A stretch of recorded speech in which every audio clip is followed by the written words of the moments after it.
जय शिव शंभू। ध्यान की यदि हम बात करें तो ध्यान का मतलब एक जागृत अवस्था,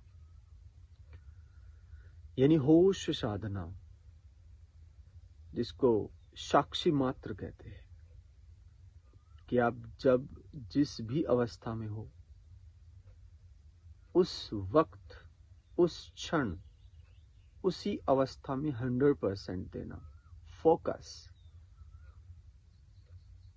श्रीमद् भगवद गीता में लॉर्ड श्री कृष्णा ने अर्जुन को इसी को स्थिति प्रज्ञावान कहा है। और यदि शिव महादेव की बात करें तो शब्द ही बहुत कम पड़ जाएंगे।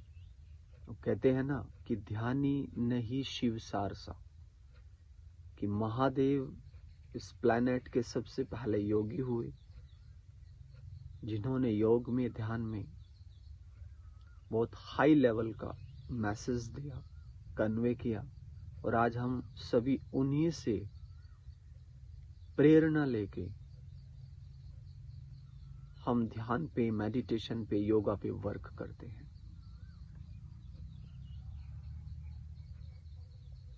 ध्यान का अर्थ होता है न विचार, न वासना,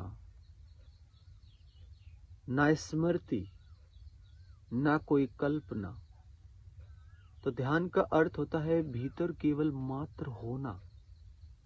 इसलिए शिव को मृत्यु का, विध्वंस का, विनाश का देवता कहा गया है, क्योंकि जो ध्यान है वो विध्वंस है मन का, और मन ही संसार है, मन ही सर्जन है, सृष्टि है। मन गया प्रलय होगी। प्रलय मतलब यदि मन गया तो परम सुख होगा, शांति होगी, ध्यान घटित होगा। जो भी ध्यान में उतरता है उसके भीतर शिव का पदार्पण होता है, उसके भीतर शिव का पदार्पण होता है, क्योंकि ध्यान है मृत्यु, मन की मृत्यु, किसी अन्य व्यक्ति या वस्तु की नहीं। मैं की मृत्यु, किसी अन्य की नहीं। जो आपके अंदर अहंकार है, ईगो है, उसकी मृत्यु। शुद्ध, हम कह सकते हैं कि शुद्ध चैतन्य मात्र होना। जब शुद्ध चेतना स्थिति प्रज्ञावान रह जाएगा तब जाके आपके अंदर ध्यान घटित होगा।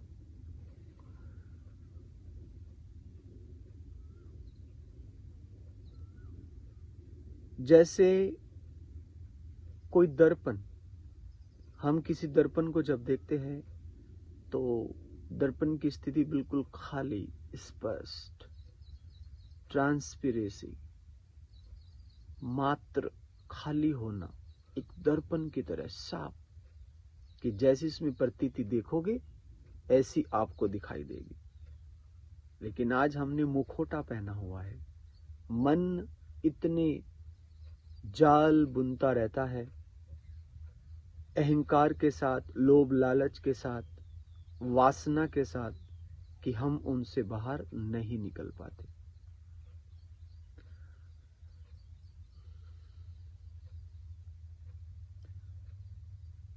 कई बार बहुत से स्टूडेंट्स मेरे से पूछ लेते हैं कि ज्ञान को कैसे प्राप्त हो। कोई बुकिश नॉलेज या फिर कोई किसी प्रकार का इधर उधर से आप ज्ञान इकट्ठा करोगे, आप कितने पढ़ते रहना, आप उस परम लेवल, परम सुख, उस टॉप तक नहीं पहुंच पाएंगे जब तक आपके जीवन में ध्यान नहीं होगा।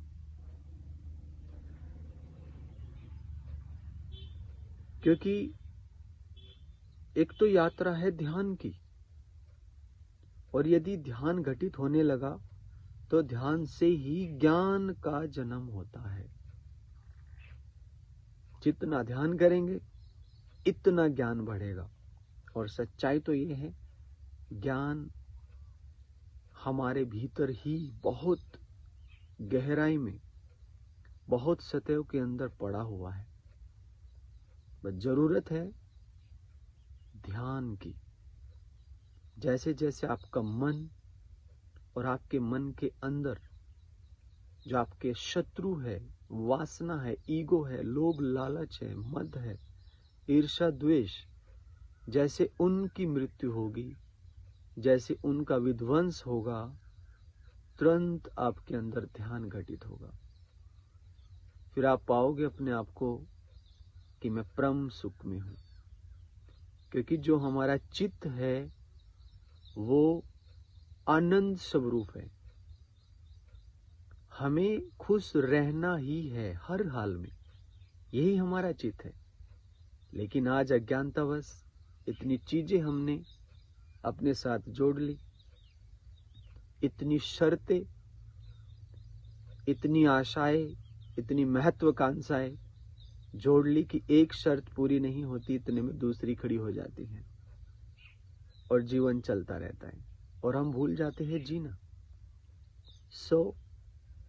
महत्वाकांक्षाएं, आशाएं भी होनी चाहिए, लेकिन स्मरण एक बात रखना कि जो हमारा चित्त है वो आनंद स्वरूप है। आपको हर स्थिति में आनंदित होना है। जितने तुम आनंदित होगे, जितने क्लेश, स्ट्रेस, एंजाइटी अपने लाइफ से आप दूर करेंगे, तुम देखोगे तुम्हारे कार्य जो भी आप करना चाहते हो वो सार्थक साबित होंगे, वो सफलतापूर्वक आपके सामने घटित होंगे।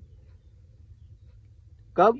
जब आप ध्यान करेंगे, जब आप मन को मारेंगे, जब आप मन की विध्वंस करेंगे, मन की मृत्यु करेंगे, और वो सब होगा ध्यान से।